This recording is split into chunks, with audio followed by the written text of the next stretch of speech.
नमस्कार दोस्तों, स्वागत है आपके अपने यूट्यूब चैनल स्टडी पॉइंट 11 में।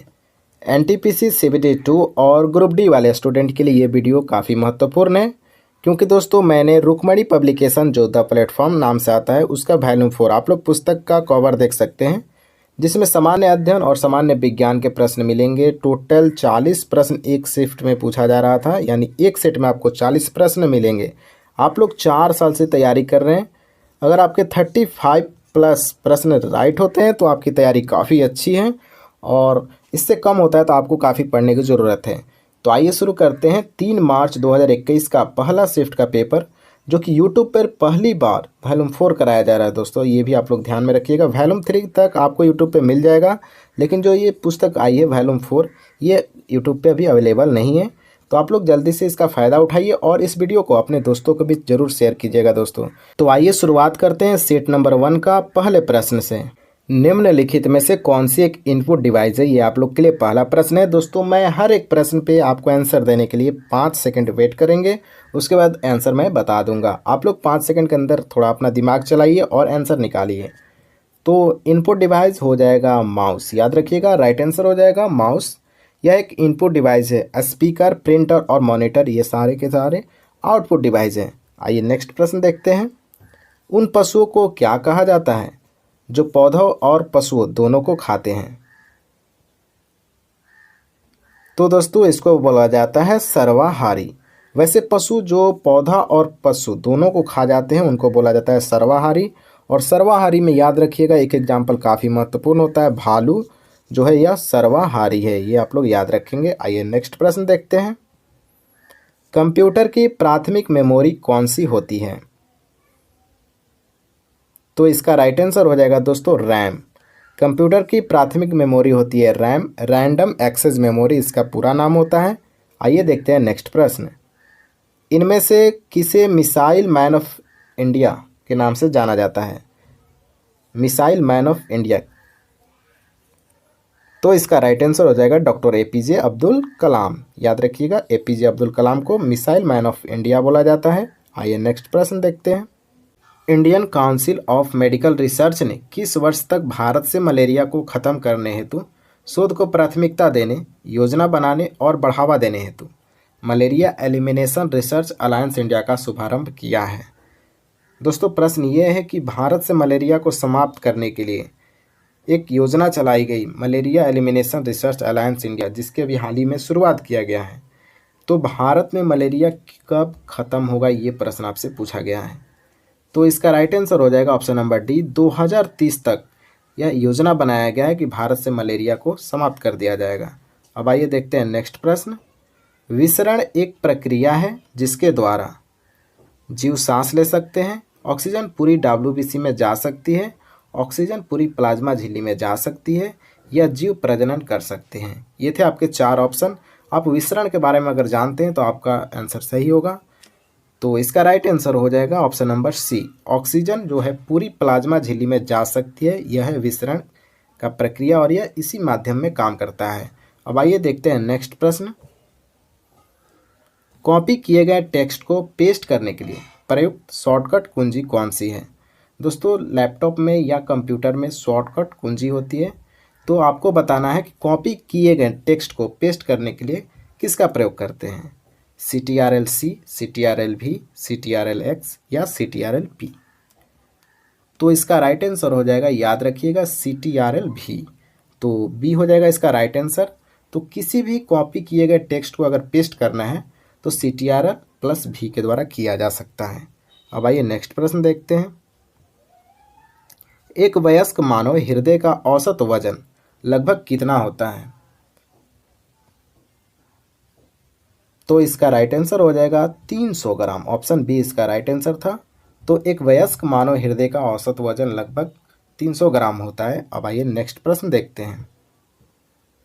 चंद्रमा पर उतरने वाला पहला अंतरिक्ष यान कौन सा था? तो इसका राइट आंसर हो जाएगा अपोलो 11। ये जो था यह चंद्रमा पर उतरने वाला पहला अंतरिक्ष यान था, ये आप लोग याद रखेंगे। अब आइए देखते हैं नेक्स्ट प्रश्न को।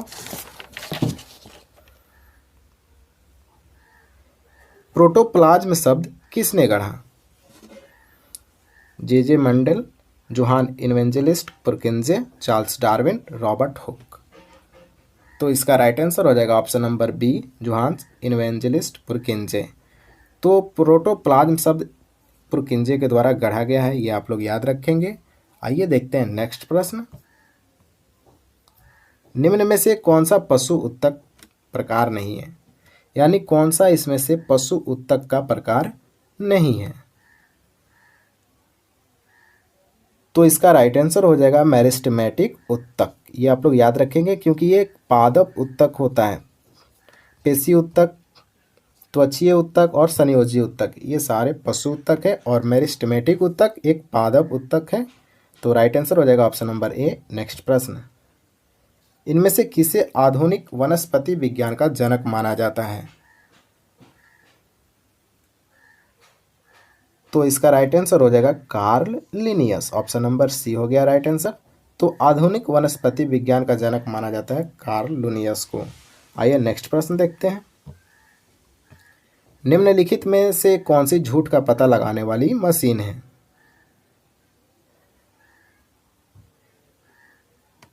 तो राइट आंसर है पॉलीग्राफ, ऑप्शन नंबर सी। तो झूठ का पता लगाने वाली मशीन को बोला जाता है पॉलीग्राफ। आइए नेक्स्ट प्रश्न देखते हैं। सहारा रेगिस्तान कहाँ स्थित है। ईरान, दक्षिण अफ्रीका, उत्तर अफ्रीका, ऑस्ट्रेलिया। तो इसका राइट आंसर हो जाएगा ऑप्शन नंबर सी, उत्तर अफ्रीका। तो सहारा रेगिस्तान उत्तर अफ्रीका में स्थित है, आप लोग याद रखेंगे। नेक्स्ट प्रश्न। अक्टूबर 2020 तक प्राप्त जानकारी के अनुसार किम जोंग उन इनमें से किस देश के सुप्रीम लीडर हैं। किम जोंग उन किस देश से संबंधित हैं, ये आपसे प्रश्न पूछा गया था 3 मार्च 2021 के पहले शिफ्ट में।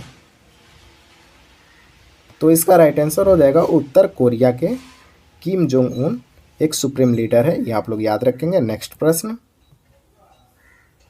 Y I am a Hindu पुस्तक के लेखक कौन है। काफ़ी इम्पोर्टेंट पुस्तक है क्योंकि ये लगातार एग्जामों में पूछा जा रहा है। तो इसका राइट आंसर हो जाएगा Shashi Tharoor, option number D. Why I am a Hindu किसने लिखा है, तो शशि थरूर ने लिखा है। नेक्स्ट प्रश्न देख लेते हैं। केंडुली उत्सव कहाँ आयोजित किया जाता है। देखिए दोस्तों, उत्सव से भी प्रश्न आपके एग्जाम में बनते हैं, आप लोग उत्सव वाला टॉपिक भी देख लीजिएगा, या आपको टॉपिक चाहिए तो आप कमेंट में ज़रूर बताइएगा। तो इसका राइट आंसर हो जाएगा पश्चिम बंगाल में। केंडुली उत्सव कहाँ मनाया जाता है, पश्चिम बंगाल में। ये आप लोग याद रखेंगे, केंडुली उत्सव पश्चिम बंगाल में मनाया जाता है। नेक्स्ट प्रश्न देखते हैं। Tata institute of fundamental research कहाँ स्थित है। तो इसका राइट आंसर हो जाएगा Mumbai. Tata institute of fundamental research Mumbai शहर में स्थित है। आइए नेक्स्ट प्रश्न देखते हैं। अंतर्राष्ट्रीय श्रम संगठन की स्थापना किस वर्ष हुई थी। देखिए, डेट के साथ अब प्रश्न पूछे जा रहे हैं, तो आप लोग जब भी स्थापना याद करें तो डेट भी याद कीजिए, क्योंकि अब डेट से ही प्रश्न बन रहे हैं। तो इसका राइट आंसर हो जाएगा ऑप्शन नंबर सी, 28 जून 1919 को अंतर्राष्ट्रीय श्रम संगठन की स्थापना हुई थी। नेक्स्ट प्रश्न। 11 अप्रैल से 19 मई 2019 तक की अवधि के दौरान आयोजित हुए लोकसभा चुनाव में कितने चरण थे। तो कुल 7 चरण थे, ये आप लोग याद रखेंगे। 11 अप्रैल से 19 मई 2019 तक की अवधि के दौरान आयोजित हुए लोकसभा चुनाव में कितने चरण थे, तो 7 चरण थे। आइए नेक्स्ट प्रश्न देख लेते हैं। 11वीं पंचवर्षीय योजना के अनुसार सकल घरेलू उत्पाद की लक्षित वार्षिक औसत विकास दर कितनी है। तो इसका राइट आंसर हो जाएगा, याद रखिएगा, 9%।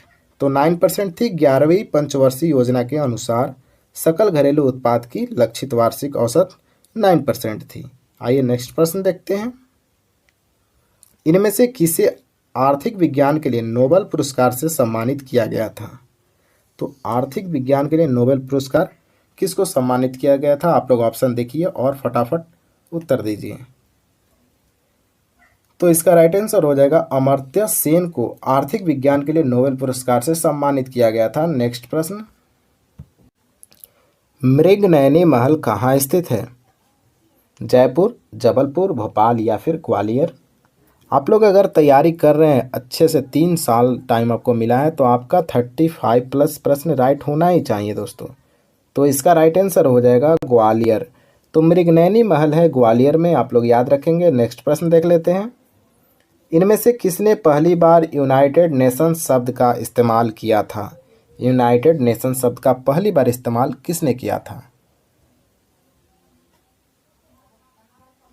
तो फ्रैंकलिन डी रूजवेल्ट के द्वारा पहली बार यूनाइटेड नेशंस शब्द का इस्तेमाल किया गया था। आइए नेक्स्ट प्रश्न देखते हैं।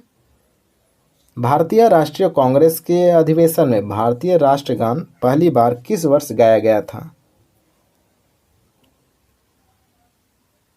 तो इसका राइट आंसर हो जाएगा 1911 में। तो भारतीय राष्ट्रीय कांग्रेस के 1911 के अधिवेशन में भारतीय राष्ट्रीय गान पहली बार गाया गया था, ये आप लोग याद रखेंगे। अब आइए देखते हैं नेक्स्ट प्रश्न। इनमें से कौन सी महारत्न दर्जा प्राप्त कंपनी नहीं है? यानी निम्नलिखित 4 ऑप्शन है, उसमें से कौन महारत्न कंपनी नहीं है? तो इसका राइट आंसर हो जाएगा ऑप्शन नंबर ए, MTNL। आप लोग याद रखेंगे, ये महारत्न कंपनी नहीं है। IOCL और गेल और BHL ये सारे के सारे महारत्न कंपनी के दर्जा प्राप्त हैं। आइए नेक्स्ट प्रश्न देखते हैं। नृत्य शैली चेरी की उत्पत्ति किस राज्य में हुई? मिजोरम, बिहार, हिमाचल प्रदेश, पश्चिम बंगाल। आप लोग साथ में उत्तर देते चलेंगे तो आप लोग के लिए ही अच्छा रहेगा। तो इसका राइट आंसर हो जाएगा ऑप्शन नंबर सी। याद रखिएगा, हिमाचल प्रदेश की चेरी जो नृत्य शैली है उत्पन्न हुई थी हिमाचल प्रदेश में। याद रखिएगा, चेरी नृत्य हिमाचल प्रदेश से संबंधित है, ये आप लोग याद रखेंगे। नेक्स्ट प्रश्न देखते हैं। पुरातात्विक स्थल सुरकोटदा किस राज्य में स्थित है? सुरकोटदा सिंधु सभ्यता से प्रश्न था, तो इसका राइट आंसर क्या होगा आप लोग बता सकते हैं? तो इसका राइट आंसर हो जाएगा ऑप्शन नंबर डी, गुजरात में है सुरकोटदा, ये आप लोग याद रखेंगे। नेक्स्ट प्रश्न देखते हैं। भारत में सिजदा प्रथा किसने शुरू की थी? सिजदा प्रथा किसने शुरू किया था भारत में? इल्तुतमिश, कुतुबुद्दीन ऐबक, गयासुद्दीन बलबन या रजिया सुल्तान। तो इसका राइट आंसर हो जाएगा कि सिजदा प्रथा भारत में शुरू किया था गयासुद्दीन बलबन ने। गयासुद्दीन बलबन के द्वारा ही सिजदा प्रथा शुरू किया गया था भारत में। आइए नेक्स्ट प्रश्न देखते हैं। स्वतंत्रता भारत के पहले यानी स्वतंत्र भारत के पहले गवर्नर जनरल कौन थे? तो इसका राइट आंसर हो जाएगा लॉर्ड माउंटबेटन। तो लॉर्ड माउंटबेटन थे भारत के पहले गवर्नर जनरल, यानी स्वतंत्र भारत के, आज़ाद भारत के पहले गवर्नर जनरल अगर पूछा जाए तो लॉर्ड माउंटबेटन। और ये प्रश्न आपसे 3 मार्च 2021 के पहले शिफ्ट में NTPC के एग्जाम में पूछा गया है। आइए नेक्स्ट प्रश्न देखते हैं। स्वतंत्र भारत के पहले गवर्नर जनरल कौन थे? ये तो हो गया लॉर्ड माउंटबेटन। भारत की संविधान सभा की पहली बैठक कब आयोजित की गई थी? तो संविधान सभा की पहली बैठक कब आयोजित की गई थी आप लोग बताइए। देखिए, डेट के साथ ही प्रश्न अब पूछा जाएगा, वैसा नहीं केवल ईयर पूछा जाए। अब आप लोग ध्यान रखिएगा, जब भी प्रश्न पूछा जाएगा तो डेट के साथ ही प्रश्न पूछा जाएगा। तो इसका राइट आंसर हो जाएगा 9 दिसंबर 1946 को भारत की संविधान सभा की पहली बैठक का आयोजित किया गया था। नेक्स्ट प्रश्न। इंदिरा गांधी अंतर्राष्ट्रीय हवाई अड्डा कहाँ स्थित है? तो इंदिरा गांधी अंतर्राष्ट्रीय हवाई अड्डा के बारे में प्रश्न है। तो इसका राइट आंसर हो जाएगा ऑप्शन नंबर सी, दिल्ली में स्थित है। इंदिरा गांधी अंतर्राष्ट्रीय हवाई अड्डा दिल्ली में स्थित है, आप लोग याद रखेंगे। नेक्स्ट प्रश्न। चौरी चौरा कांड किस वर्ष में हुआ था? देखिए, यहाँ वर्ष पूछा गया है। तो चौरी चौरा कांड कब हुआ था आप लोग को तो याद ही होगा। राइट आंसर है ऑप्शन नंबर ए, 1922 में। तो 1922 में चौरी चौरा कांड हुआ था, ये आप लोग याद रखेंगे। नेक्स्ट प्रश्न देखते हैं। अप्रैल 2019 में जर्मनी में मीना कुमारी मैसनम ने किस खेल में स्वर्ण पदक जीता था?